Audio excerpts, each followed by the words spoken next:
Homelessness is deeply entrenched in our public landscape. It's deeply entrenched in our communities, and it's been a crisis decades in the making.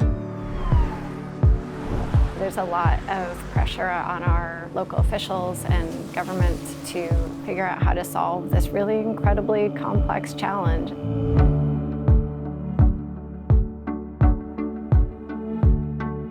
Young people who experience homelessness as young people are highly likely to experience homelessness as adults.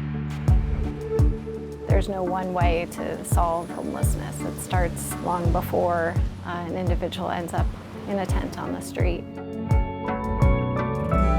I was going through a domestic violence issue. I was very sick, ill with diabetes, high blood pressure. I never thought that I was going to be homeless. I don't understand how I got to that point.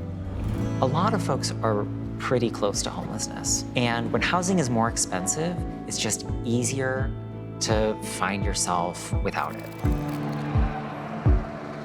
You cannot look at homelessness in this country without looking at racism.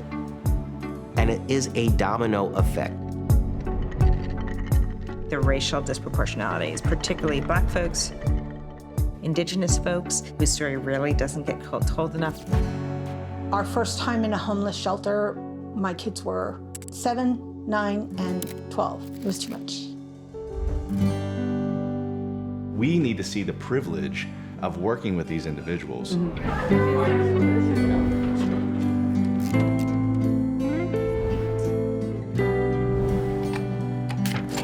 Each time you pick up the phone, you really don't know what's on the other end of it, right? If someone's calling for diversion services, they're in a crisis. If you have people that have been through the system putting their ideas into it, then you can really figure out what people like and don't like and what does and doesn't work. We all win when our communities thrive. We all win when every child in this country is brought up in a safe, affordable home. Hi, look at your place. I'm so grateful.